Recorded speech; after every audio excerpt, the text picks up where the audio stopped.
అంటే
మన ఇండియాలో ఉండేటటువంటి వైల్డ్ లైఫ్ శాంక్చురీస్లో చూసుంటారు, బయట ఇప్పుడు ఆఫ్రికన్ కంట్రీ ఏమన్నా తేడా ఉందా? చాలా.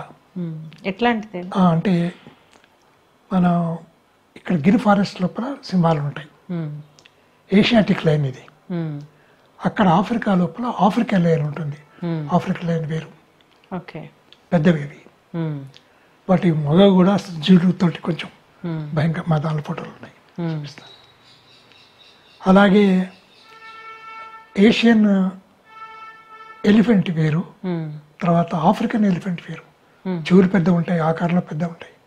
అవి అంటే ఈ భౌగోళిక మార్పులు వాటి మీద కూడా బలంగా ఉన్నాయి. అవి డిఫరెంట్గా ఉంటాయి ఖచ్చితంగా, మనం తెలియ గుర్తుపట్టచ్చు ఇవి ఇవి అని. అట్లా అంటే ఎట్లానైతే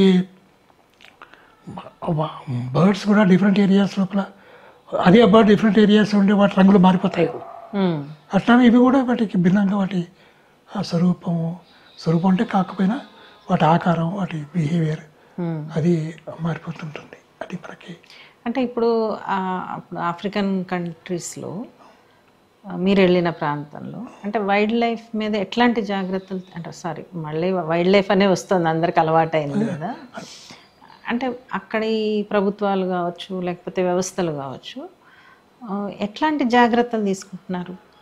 అంటే గతం లోపల అసలు ఆఫ్రికా అంతా తెల్లవాళ్ళు ఆక్రమించుకొని వాళ్ళని స్లేవ్ చేసి అంతా మొత్తం అక్కడ ఉండే జంతువులు వినోదం కోసమని రకరకాలుగా చంపేసి చేసేసి చివరికి వాళ్ళకి జ్ఞానం వచ్చి ఇప్పుడు మానేశారు.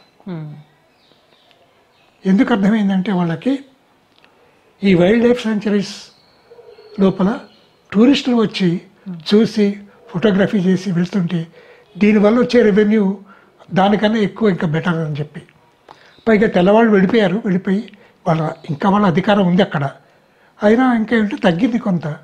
కాబట్టి ఆ రకంగా ఒక రకంగా జీవనాధారం దీన్ని కాపాడటం. అక్కడ మీకు డ్రైవర్సే,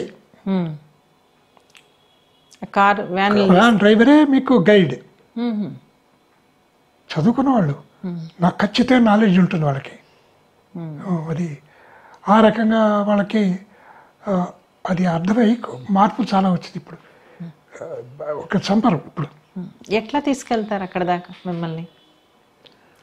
అంటే మనం వెళ్ళినప్పుడు ఎట్లా, అంటే ఇప్పుడు వ్యాన్ డ్రైవర్స్ ఎట్లా తీసుకెళ్తారు ఆ ప్రాంతంలోకి? అంటే క్లోజ్డ్ వెహికల్ ఉంటుంది, మనం ఉండేదే అడవి మధ్య లోపల. రూట్స్ ఉంటాయి, వాళ్ళకి తెలుస్తాయి రూట్స్. అంటే రోడ్డు ఉండదు కానీ రూట్ తెలుస్తుంది వాళ్ళకి. పైగా రేడియో కాంటాక్ట్స్ ఉంటాయి వాళ్ళకి, ఒకళ్ళకి రేడియో కాంటాక్ట్. ఎవరైనా ఏదైనా చూశారు అంటే ఇమీడియట్గా వేరే వాళ్ళు చెప్తారు, వచ్చేస్తుంటారు. పైగా రఫ్ టెరెన్స్ ఉంటాయి, బాగా చాలా ఘోరంగా ఉంటాయి. అతను ఆ డ్రైవర్ కమ్ గైడ్ బెన్, ఆ బెన్ మాత్రం జోక్ వేస్తుండేవాడు, మీకు ఫ్రీగా బాడీ మసాజ్ అవుతుంది మీకు డైలీ అని. అంత ఎగరేసి కొడుతుండే అన్నమాట. అట్లా వాళ్ళు అంటే రేడియో కాంటాక్ట్ ద్వారా ఎక్కువ జంతువులు కనిపించిన చోటకి తీసుకెళ్ళి అవుతుంటే కూడా హంటింగ్ అయితే ఇమీడియట్గా వచ్చేస్తారు. ఎంత దూరంలో ఉంటారు? 10 అడుగులు. 10 అడుగులు, ఓకే. ఫాస్ట్గా తీసుకెళ్ళిపోతారు. తీసుకెళ్ళిపోయి అప్పుడు మన ఒళ్ళు మనం ఎగిరి పడుతూ ఉంటాం, కానీ తీసుకెళ్ళిపోతారు. తీసుకెళ్ళిపోయి వాళ్ళంతా చూస్తారు. కాబట్టి దీనికి వెంట ఫారెస్ట్ డిపార్ట్మెంట్ వాళ్ళు వీళ్ళని చేంజ్ చేస్తూ ఉంటారు. వైల్డ్ లైఫ్ దగ్గరగా పోకూడదు, వాటిని డిస్టర్బ్ చేయకూడదు, హంటింగ్ యానిమల్ని డిస్టర్బ్ చేయకూడదు. దొరికిపోతే హెవీ ఫైన్ వేస్తారు వాళ్ళు. వీళ్ళు అది చేసుకుంటూ తప్పించుకుంటూ చేస్తే మొత్తం మీద చూపించడానికి వీళ్ళు ఎంత ప్రయత్నం చేస్తారు. అవి మనకి అది కనబడుతుంది. ఒక రకంగా వాళ్ళు కూడా దాన్ని అర్థం చేసుకుంటూ వెళ్తూ కాస్త ఉండి ఉండనట్టు. కానీ వీళ్ళు ధైర్యం చేసి దగ్గరగా వెళ్ళిపోతే వాళ్ళు పట్టుకుని ఫైన్ హెవీగా వేస్తారు. $300 ఫైన్ వేయడం చూసాము. దగ్గరగా పోతే $300. అది ఎందుకంటే ఒక చీతా ఒకటి మా బుక్లోనే ఒక సిరీస్ ఆఫ్ ఫొటోస్ వేసాం. చీతా ఒకటి ఒక చిన్న యాంటిలోప్ని పిల్లని హంట్ చేసి పట్టుకుంది, తినేసింది. అవన్నీ మేము ఫోటోలు తీసాము, సిరీస్ ఆఫ్ ఫొటోస్ వేసాం. అది మేము చూస్తుంటే ఒక డ్రైవర్ కొంచెం అతను ఉత్సాహం ఎక్కువ దగ్గరగా పోయాడు. ఫారెస్ట్ పనులు ఎట్లా పట్టుకున్నా దగ్గరకు వచ్చి పట్టుకుని ఫైన్ వేస్తారు. ఇవి అంటే అక్కడ కూడా వెళ్ళిన తర్వాత ప్రొటెక్షన్ అది జరుగుతుంది. నిజానికి ఇప్పుడు ఏమిటంటే ఇవన్నీ టూరిస్ట్ ప్లేస్లు అయిపోయినాయి. ఆఫ్రికా ఇప్పటి కూడా వైల్డ్ లైఫ్ అంటేనే ఆఫ్రికా.